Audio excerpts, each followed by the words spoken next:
Writing is about the process. It's about listening and recognizing remnants of your story in the stories of others. When we share our stories with each other, we share the resonance of the human experience. The By Firelight podcast is your invitation to join our circle, a circle of writers, poets, seekers, and storytellers as we capture our living in words. This multifaceted living with joy, grief, love, growth, and loss is shared among us in your legacy, your story. The things you choose to do with your days as they unfold matter here. I'm your host, Betsy Delzer. I'm many things, but in this gathering, I'm a painter, poet, and writer, and I'm honored to be your guide through these episodes. Together, we'll find our muses in the rich and heart-expanding conversations with incredible guests, many who are like minds and all outrageously inspiring hearts. When you press play, you're here in the circle to share this space with us. By Firelight. Kristin Keir is a lifelong writer and seeker and is here to share a story of motherhood and grief wrapped in growth and hope.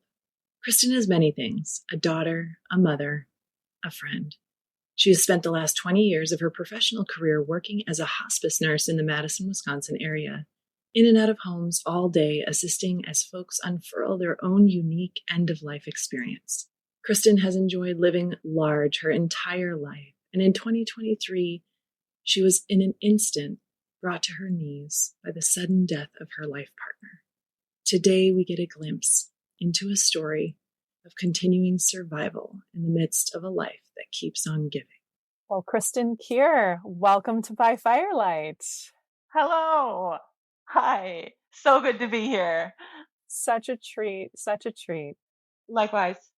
I can't wait to tell folks, especially our beginning and how we know each other, because that is near and dear to our friendship and our circle.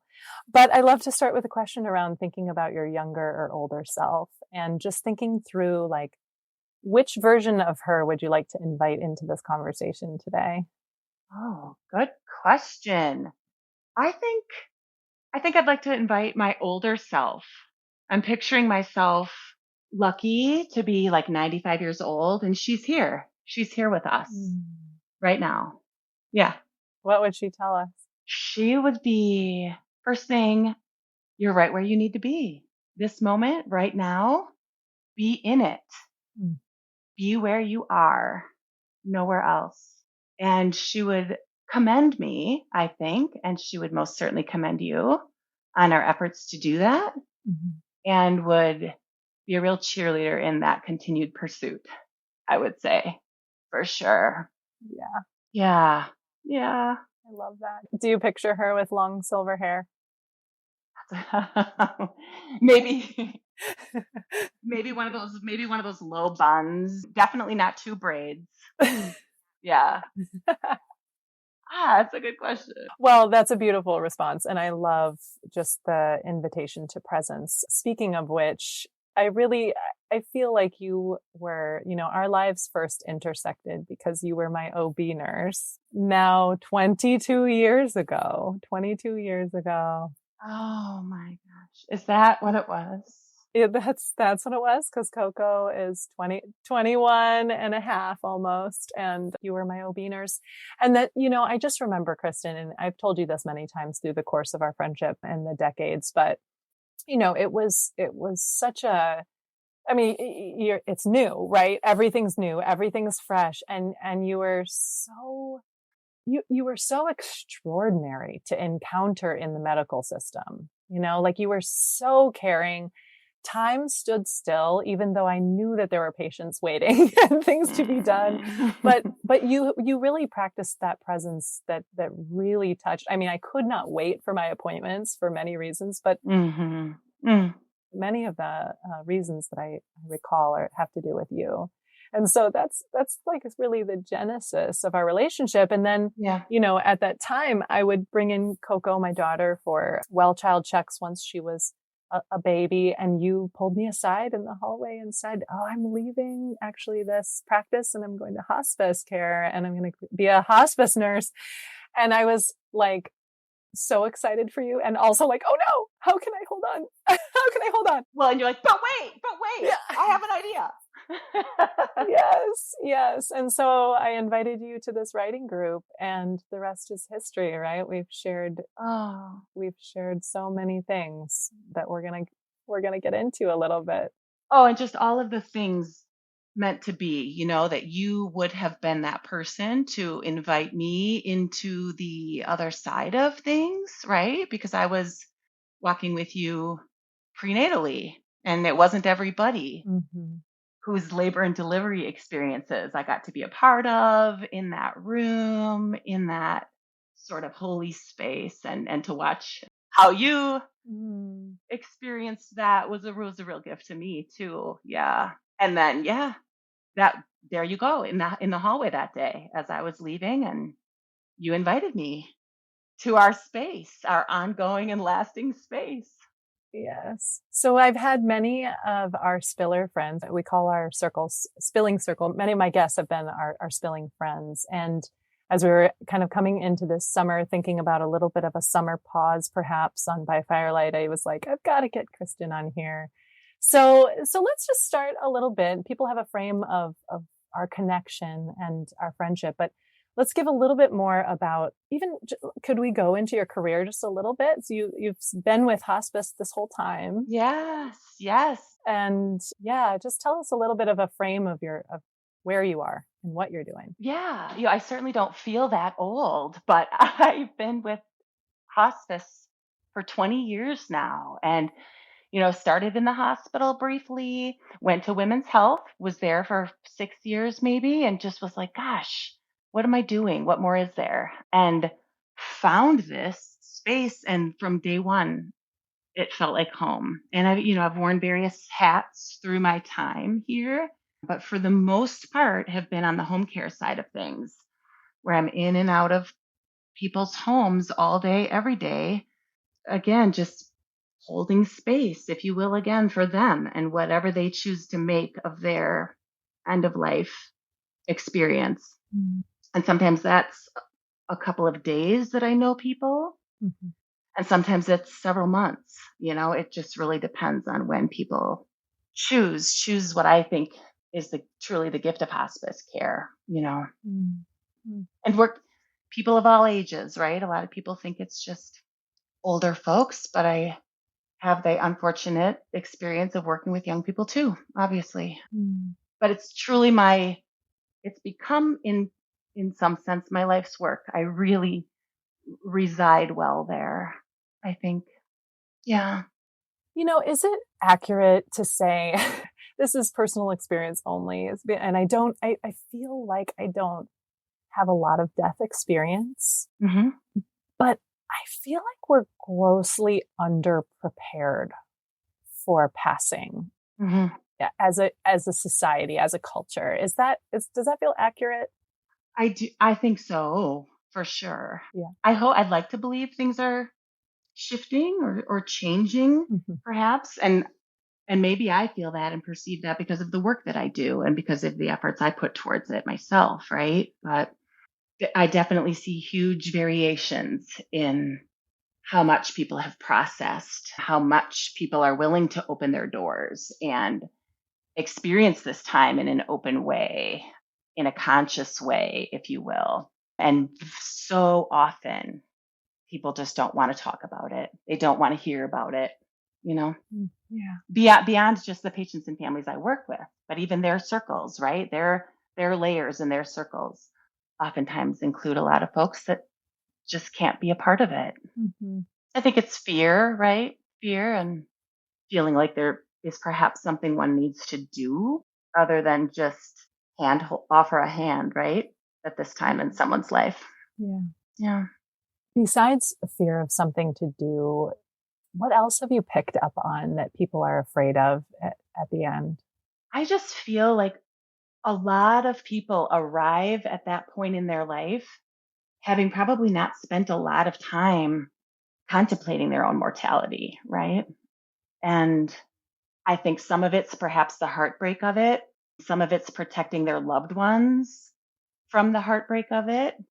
More often than not, people, in my experience, don't tend to be afraid of what may or may not come after death. It's the getting there that is sometimes scary for people.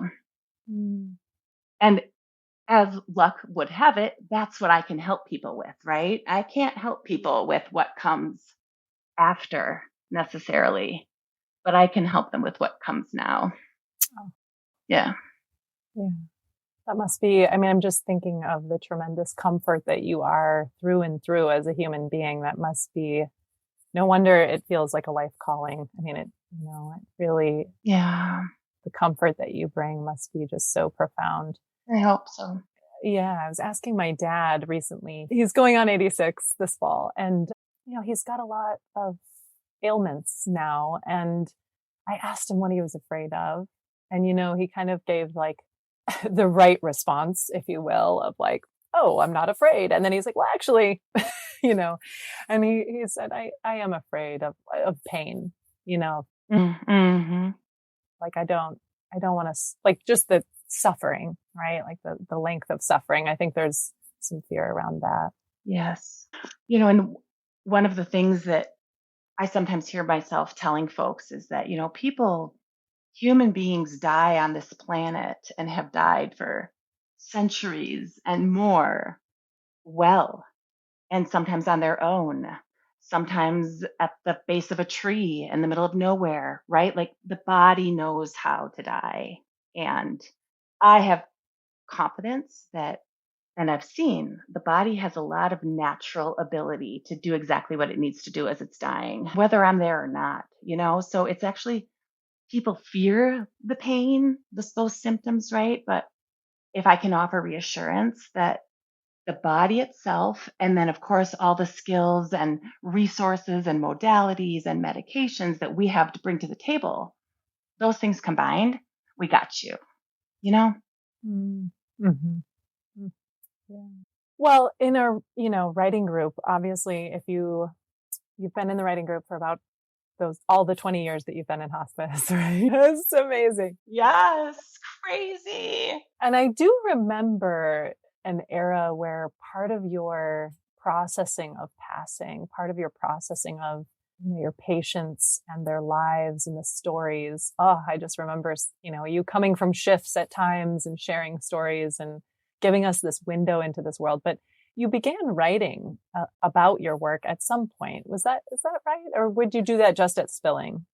No, I would do that from time to time. There were stretches of time where I would lead monthly memorials, for example, that we oftentimes do as a team to remember those that died the month before, whether it be through a shared song or through a shared piece that I had written. I remember way back teaching myself some American Sign Language, and I would do songs and writings through that modality. And I think that the pen and the paper has always been the go-to for me, always throughout my life, way back. And certainly a great way to process the work that I do. I remember writing a story. I used the name Josh. That wasn't his name, but he was a very young man dying of a terribly difficult cancer process for him. And I remember his darkly lit room. And I remember he wore a mask over his eyes all the time because he didn't want to steal. He didn't want to see me. He didn't want to deal. And I remember those conversations we'd have at the bedside and the interesting things that he would say about, it might sound so strange, but like, I remember one of his questions was, is my cat going to die if she eats my leg wound? And just these fascinating spaces to hold for this young man. And eventually, by the end of our experience together, I'll never forget how he took his mask off and we were able to be together in sort of a somewhat more connecting way. But I digress. That is one gentleman I remember writing about. Mm. Certainly a tool that I used. Yeah. Mm-hmm.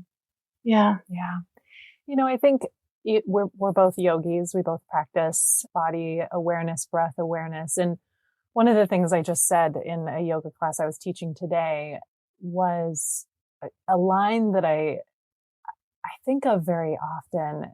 And I feel like it's the right time to say it here. And that is, I'll say your breath was your first companion and it's your last, and that, at some point we go through our lives and I mean, very early on, right? It becomes just this automatic, and it takes practice to pay attention to it.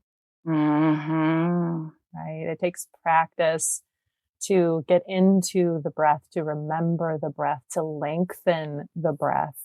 And so we're communing with this companion that is like the very first gasp of life and the last,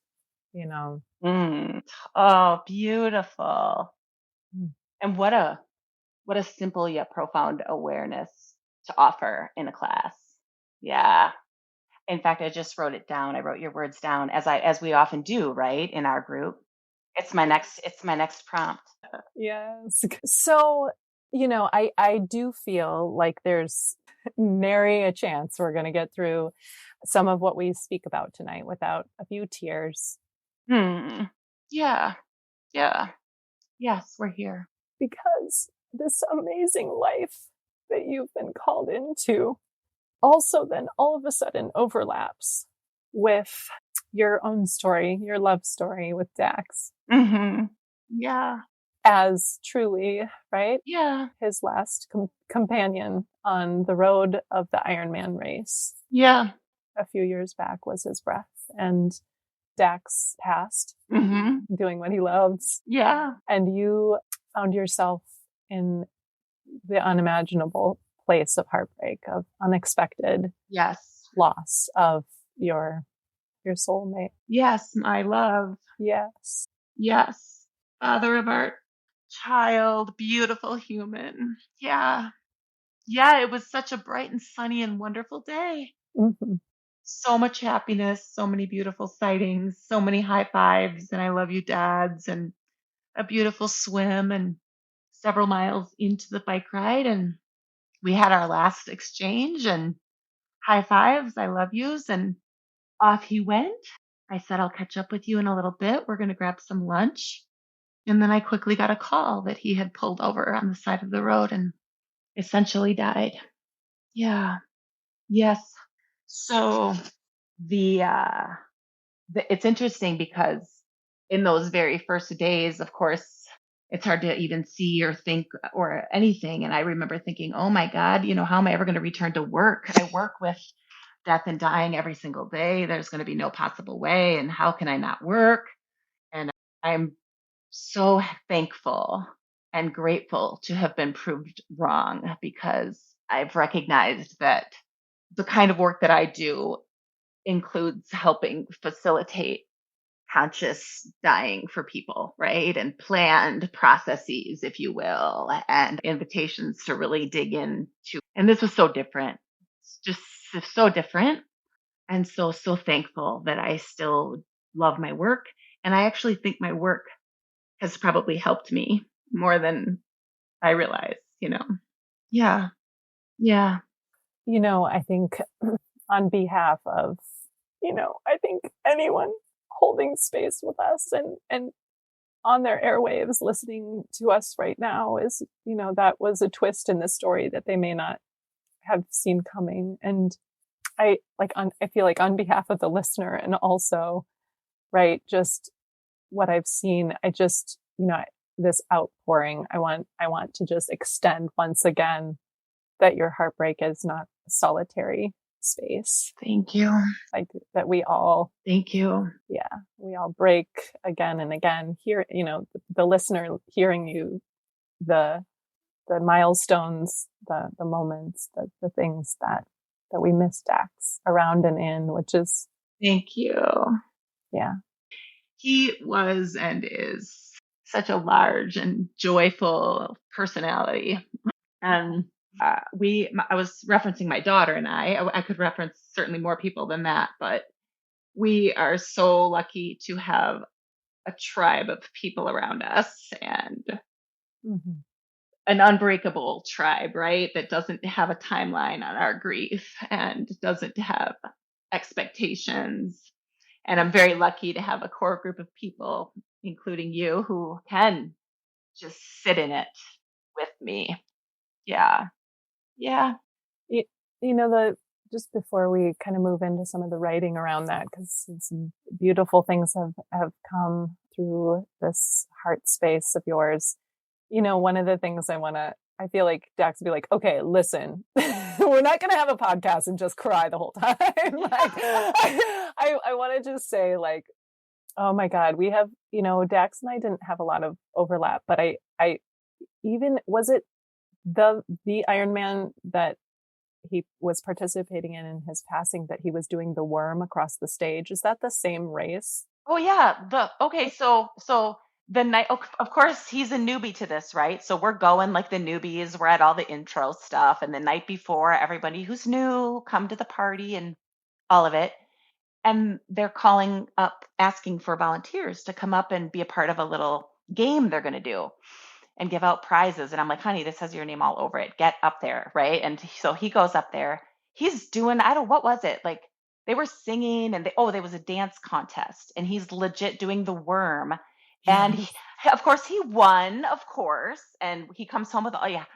Yeah, it was just fit right in. And then the beauty of the next day and the beauty of his training. I mean, never a complaint, never it's just so unspeakable. Mm-hmm. And it has been confirmed for me that there is really not necessarily any rhyme or reason to how life unfolds, right? Mm-hmm. Yeah. But yes, he was doing the worm. And so that is definitely certainly worth celebrating.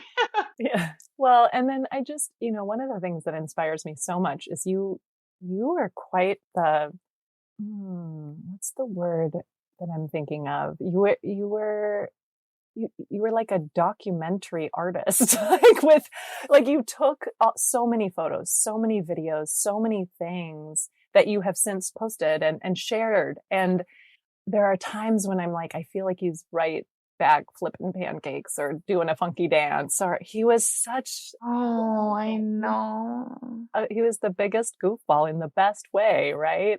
Mm-hmm. And you two have so many stories that were captured in a way. Oh my gosh, some of the funny, I'd start the cell phone videoing when he wouldn't know it, and we just have the most hilarious exchanges of ours that we're both just dying laughing in. And I have those. And then real briefly, he died shortly after our daughter started third grade, and she wanted to go to Denny's, was their restaurant of choice. To all Denny lovers out there, for back to school. And they were closed because I think it was Labor Day or something, closed for the holiday. So he makes a welcome to Denny's chef hat and makes the whole meal right at home and for her. And I have this just, the pictures. How grateful for the last decade or two with iPhones and all the photos. Yeah. It's wonderful, wonderful human. Yeah. And it just captures my breath along with, just a moment of pause. Dax's smile is so just bedazzling and like, his energy just matched. Totally. It was beautiful. Yeah. So we've mentioned your daughter a couple of times. What I remember in my brain as I'm thinking of you as a writer, I really have these kind of chapters of your memoir in my brain.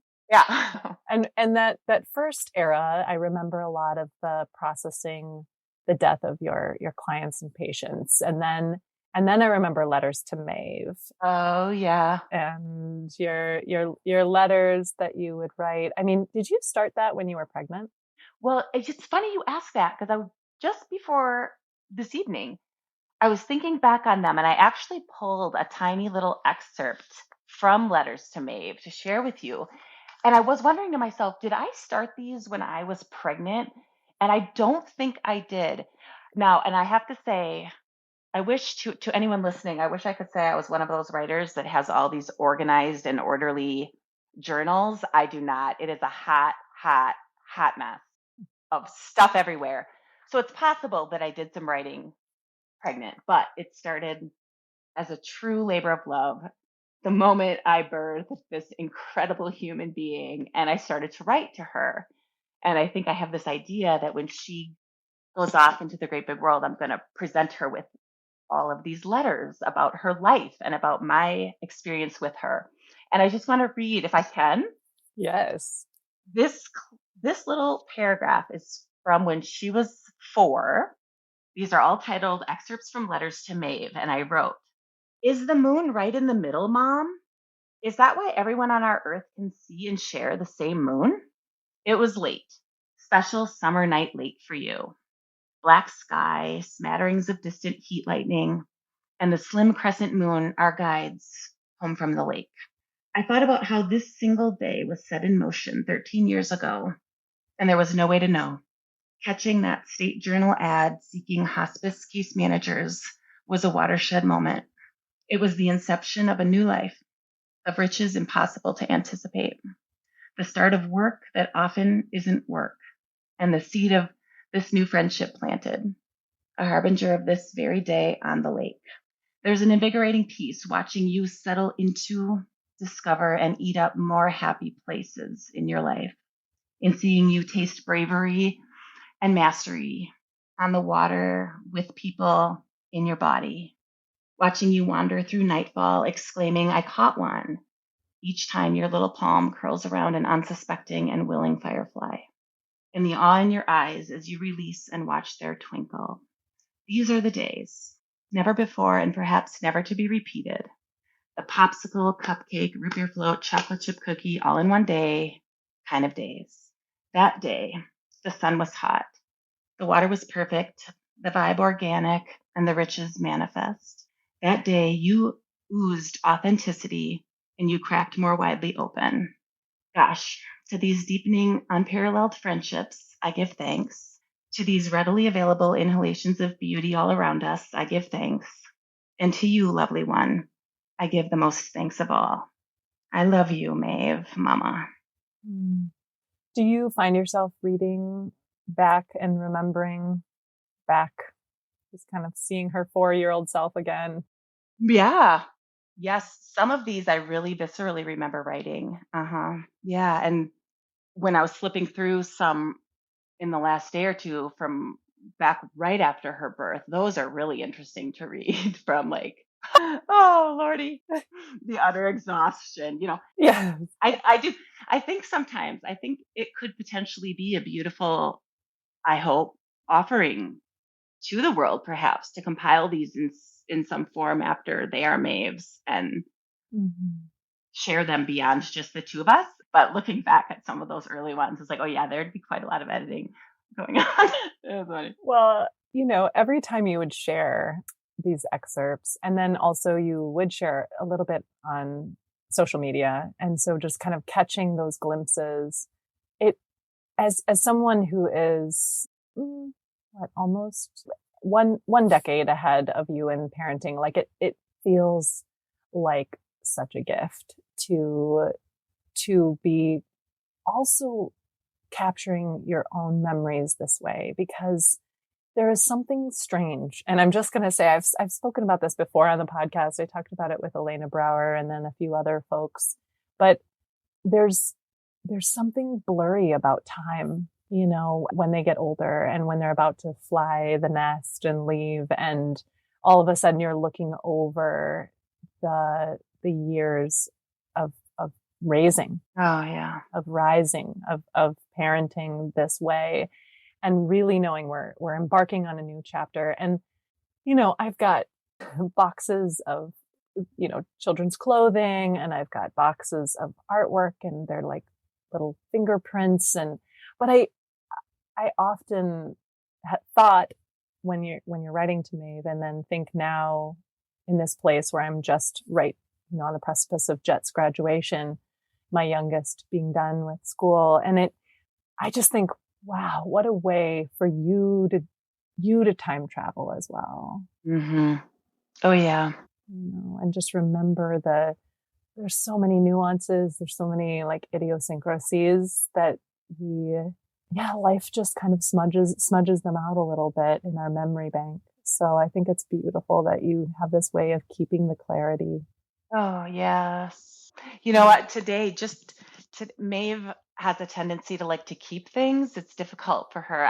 We're not going to say hoarder yet, but it's saying goodbye to things. She's learning still that things are things and they they come and go. And so mama has to assist her in the turning over of her bedroom and the mass quantity of stuff, as one might imagine. Today, by myself, I was going through some of her books that we read when she was 1 and 2 and 3 and 4 in my arms, right? And I had to make this decision. These are all of these books. They're going to go in a pile in other boxes, whether we get rid of them or not, who knows? But we need space. And in that, I was just so heartrending, like, oh my God. And I remember texting my mom this afternoon in the moment, and I basically said to her, I hope I didn't miss it. Like, I hope I gave as much presence as I always hope to as a mom. And that makes me think of that 95-year-old me sitting here right now saying, yeah, girl, you be in it today, right? Mm-hmm. Yeah. It doesn't sound like Oh. Yeah, you've missed a beat. It doesn't sound like you. It sounds like you've been there for every step of the way. Yeah. So then when Dax passed, you started a new chapter of this memoir in my mind. Yeah. Called Doing It Anyway. Yeah. And how did that just come to you one day? You know what, girl? It did. I remember after he died. That's interesting. After he daxed, I didn't write. It was an inexplicable space for a time. And then just one day, and it might have been 3-4 months into it, I just picked up a pen and I just wrote Doing It Anyway. And that it just came and it stuck. And I'm like, I like that, because that's what we've been doing every day since his death, and if it's appropriate to share, I have 2 pieces. I'm going to read this short one that I wrote January 1st, 2024. So this was 3+ months after he died. And this was a continuation of Doing It Anyway. 113 days of an exquisite living. 113 revolutions of the planet. What a profound oddity in how our everything stopped that day, and yet nearly nothing did. Sunrise, sunset, schoolroom gathers and then dismisses. The glass is poured, the glass is drained. Monday fades to Friday, births Monday again. Baby, come the F home. The gig is up, the price has been paid. Please hear us, be near us, come home. And, Mom, I forgot to give you a Christmas gift that I made for you. Here, it's green, it's blue, and it's orange for you, me, and Dad. It's an extra layer of warmth, and there's 3 fuzzy balls you can feel. And always here, a peekaboo, I heart you. She made a koozie for my coffee yeti. Fuck, life is brutal. And holy shit, she is beautiful. So yeah, that was like we had just gotten through our first Christmas, which was just sort of wordless, right? Yeah. Can I share one more piece? Please, as much as you want, sister. I just want to share with the listener. So we are 2.5+ years into this, I believe. And this I wrote at New Year time. So a bit later than what I just read. This year end, I did a Yule practice. 12 days, both noticing the dark and believing in the return of light. I wrote 12 intentions, burning one each day, starting on the solstice and ending on New Year's Eve. On January 1st, one remained for me to bring to life in the new year, the rest to be tended by my spirit guides and long past ancestors assisting me from across the divide. And of course, and unbelievably, the root remained. The one that births and feeds the rest was mine on the 1st. And it read, quote, I will use ritual breath each day to start, between, and to end. I sat with this serendipity all day. I slept late and I lazed. Rarely do I allow this life-giving idleness of frittering away time. But today I rested, floated in the sleepy partial wake state that is the late rise. And then I soaked under the waterfall, held tub-soaked piping arms skyward, and noticed the gentle pricks of the icy snow on my arms, steam offering energy. I came inside and I found Maeve and her bowl of cereal on the floor, wrapped in blankets by the fire. We bundled up and headed to the woods with Chance. As we pulled into the lot, there stood the likeness of Dax, getting out of his car with his dog and maybe his person. The same old, battered, extra-sized, and pale brown parka. The same long, thin legs. He removed his hat and ran his hand back and forth across his head once, twice, just the way Dax did. Cold gray winter, tousled, rugged, beautiful. The inside of my cheeks watered, and a stinging gripped my craw. We got through the gate and all faded into the call of the hidden geese, the crunch of the snow, the noticing Maeve's next forage through the brush. There was one lone red berry hanging and waving, surviving. It remains yet the strangest, most baffling experience, walking the earth without Dax. Maeve in her life has often said to he or to I, do you ever just wonder, like, wow, what is all this? Yeah, dear one, we do wonder how unreal the sum of life can feel. We got home. She then went off to a friend's to play, and I headed to my true font, to the studio refuge away from home. Yesterday's yoga was a twilight candled and gentle flow, capped with an over-the-moon yoga nidra that I barely remember. Today's was an encouragement for the new year, to be sure. In my life, as on the mat, there will come invitations for both effort and rest. I will work in the new year. There will be concentrated striving and focus. There will be grinding and labor. I hope I may give of myself to the high good through what is taxing and rigorous. And two, I will need surrender. I will need to learn the act of active surrender. The letting go will then become quieter and take less energy than it did before. And it will hold a quality of almost effortlessness. That is when doing becomes being. If I can bring both to my life, then life has more depth. And how fitting that in the deep is exactly where I like to marinate. Find being, I believe he said today as I floated in the vast space of Shavasana. How resonant. Keep breathing and find being in your new year. And now, darkness has arrived. I'm taking a load of laundry to fold, undone Wordle, a book, a pen, a bath bomb, and the dog, and the cat upstairs with me for the night. And I'm taking gratitude for how I built and allowed this day again, and gratitude for how Maeve and I lived again through these holidays with our abiding grief, and gratitude for the cradle of hope that envelops she and I every day, no matter what, as we do it anyway.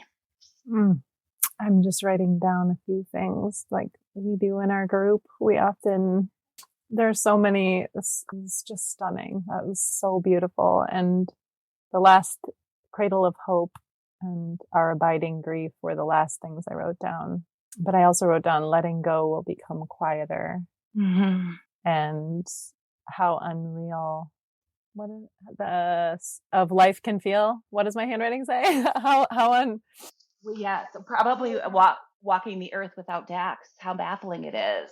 Yeah. Yeah. Yes. Yeah. How unreal the sum. That's the word. It looked like sun and I was like, she didn't say sun. How unreal the sum of life can feel. Oh, yes. Oh, that line. Oh. All of it, right? All of it.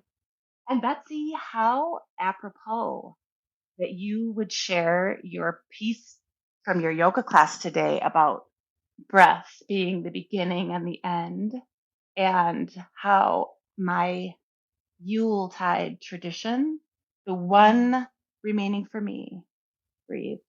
Yeah, crazy. I love it. I love it. Does writing, I think what I want to say is, does Dex show up when you're writing or in your writing? Can you feel him reading it, or do you feel his presence that way? Or I do. Yes, in the sense that I think I really do choose to write for me and for my heart and my well-being, if you will, right? But I absolutely, especially when I write about him and our life now, I feel him in my body, right? I feel him in my veins. I feel him when I ask him to put his hand in mine, how the heat comes, right? Like I feel him. I felt him today encouraging me to sit here with you and talk to you, like for sure. All day, every day. Yeah. I'm curious because I don't know. And so bear with me with this question, but when he was here in the human form, Mm-hmm. did you have that sort of sense, like were you guys very sort of psychically connected, or, could you sort of sense when he needed something or when you needed something, or has that intensified on the passing through? Yeah. I almost want to say it's intensified from across the veil and kind of where we are now. I mean, there was something really special about us. Like, I think that we were meant to be when we were being, right? Like, we were definitely meant to be, for a host of reasons. I mean, we were not like everybody. We were not perfect. We had our issues, and one of the things that was true about us is that we were both always striving to be better and keep hearing more deeply and keep seeing each other more clearly, right? And we just had so much more to do in that vein, right? And we got cut short. Mm-hmm. So, yeah, I mean, there was a lot of beauty and resonance for sure when we were here. Yeah. It's just funny. I think something's happening for us also, though, from where we are now to that is going to be profound for me, certainly, and hopefully for him. Yeah. Yeah. Yeah, the love, right? The love lives. Yeah. Oh, yeah. Oh, I remember you ladies at there was a funeral. It's like, was there? Who even remembers? Like, it's like, what?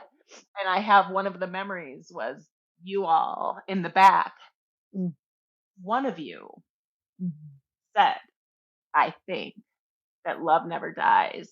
And I remember getting up there and just basically saying those exact words only.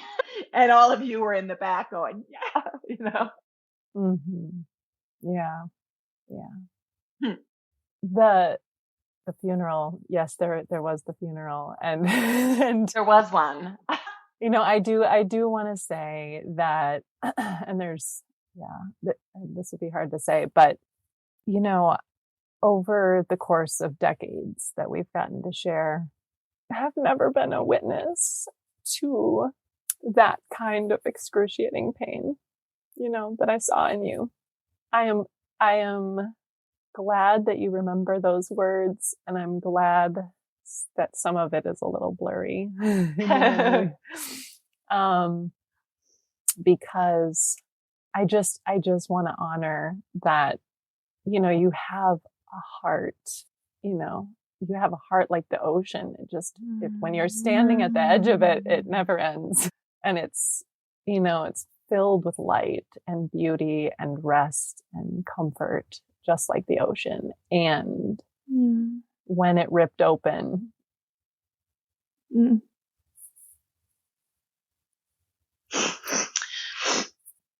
Yep, I do. Mm-hmm. So, I'm honored to be on the path with you. Likewise. And like, we're really not going to sugarcoat this. This loss was an excruciating tear down to the fibers of your being, and right. And you're here. Yes. With the ritual of breath, and you're doing it anyway. Yes. And like the immeasurable, this is a little time capsule, this conversation, and you'll listen to it when life has changed forms many more times, and Maeve will listen to it when she is much older than she is now. And I think what I want to offer as a question is just, we've done a little bit of time traveling with remembering and also looking forward. But, if there is something that you want Maeve to hear down the longer road, or really just about anything that you want to remember down the longer road, like, is there something that you want to say about these years, these days, you know? Oh gosh. She's going to know this and have her own experience of this in her body and heart and memory. And I'm so grateful that there are stages in this, right? Those first, oh God, I don't even know, maybe 16 months was it around? It's survival. You get up and you keep breathing because it's autonomic. The body just does it. And life was pretty excruciating. And we still have tears every day. And we're at a point now where we also have really good times every day with dad, right, coming with us, and I'm just so grateful for that. I'm so grateful for her. I'm so grateful for her resilience for her sake. And I want her to know that her father, his life was finally complete the day she was born. I wish that she could remember every moment of those 8 years of her life like I do, but I will do my best for the rest of my life to make sure that she understands and remembers what kind of father she had. Yeah. Yeah. I think, the love will keep teaching her and leading her too, and you are magnificent, Kristin. Oh, you are. Oh, No, you are. I'm walking this walk like all of us, right? And I'm so grateful for all of the companions on this walk. I really don't think I'm all that special in a lot of ways, and we're all doing the best we can, right? And I'm just so grateful to be alive and to keep getting a chance every day. Yeah. Because it really, really, there's nothing quite as extraordinary as what being alive can offer, right? Yeah. Especially when we get to touch into sort of the marrow of aliveness, right? And really, I think earlier when we were, voices crackly and doing our thing, I was like, here's the thing about this pod is that we've been friends for decades, and then we find ourselves in this time capsule creator and space, and it absolutely, without fail, rips my heart open every time. It really, it's just it in a way of like, this is aliveness, this is pulse. Yeah, this is. We experienced that too, and in our writing group of just like bearing witness on the regular, and one of the beautiful ways that our group is set up is that it's not mandatory. Yeah. And so people come as they're able and come as they're willing and come as life offers. And I always feel that it's absolutely the right alchemy and the right chemistry at the table of whatever, wherever we're arriving. And then we sit and we chitter chatter and get caught up, but then we do our writing thing. And very often we're leaving with bits and pieces of things, especially for you who writes a little bit more long form usually. But like those moments that we can sink our teeth into a little bit and savor. It is a beautiful, beautiful space. And we credit you for that, Betsy. We really do. Just you to not only to, birth the idea, but to stick to it and to stick with us all these years is really, really, and to do this podcast is a real gift, listening to some of your other guests and to have been offered the chance to be here and be seen and offer a few things. Thank you. Truly. It really does a heart good. Yeah, we do good heart things, don't we? It's funny because I really found myself, my initial like knee-jerk reaction was like, oh, I'm just the calendar. And then I was like, girl, don't just chill. Just receive for a moment that the calendar goes a long way. I mean, I think that's something about the consistency is really your willingness Absolutely. to keep showing up. And then it is, I can't take any credit for what once we get together, but the drawing of unique souls around the fire or the firelight is, Yeah, exactly. it is pretty amazing. I feel like it's fitting and apropos with the theme of breath here to just, maybe just take a deep breath and really like ground ourselves into the present of the gift of this hour, an unbelievable journey that we've just been on. And I'm thinking of someone, we might be in somebody's headphones while they're on a walk or a run. We might be with someone in the car or on their commute. Yeah. We might be with someone who's teary right along with us, right? Yeah. And some of our best friends and lifelong spillers are listening. We love you. We love you. And We love you. people we don't get to connect with and don't know the names of, we love you too. We see you. We see you. Yeah. Is there, after a breath, is there something else that you want to say to this person on the journey with us this hour? Just what fills me right now is a bit full circle to where we started, and just be whoever you are, wherever you are, whatever it is, feel it, let it be, let it sit, let it percolate, let it transform. Just be. Take up space and use your precious time. You are doing amazing things. Amazing things in the world. Oh, Just being. thank you. Well, my privilege to certainly do the work I do and to be here.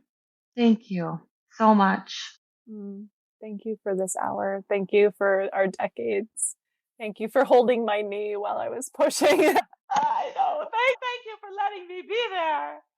Yeah. Yours was one of the first babies, that. Mm-hmm. Yeah. Oh, Chloe. Yeah, be a senior in college. I'm thinking of you, girl, with jetters. And I mean, oh, my heart, my guts are on the floor for you. My kid I was like crying at middle school orientation the other day. So for you, Mm-hmm. Mm-hmm. I'm with you. I'm with you. Yeah, it's one of those things that I think, a life transition that we prepare for in a different kind of way. And so it's been on my mind and heart a lot, and you'll hear about it more. I can't wait. Kristin, I know that we'll kind of connect people with how to find you and read more of your work. If the letters to Maeve, or doing it anyway, become something published, we'll also put that out in the world eventually. So thank you. Yeah. Thank you for your pen and your paper, but more so your heart like an ocean. Thank you. Thank you. Thank you. By Firelight is a Lit Path Studios production and is produced by Jamie Gale and Betsy Delzer. Music is by Legito Music and Pond 5. Thank you for being a part of our beautiful collection of stories.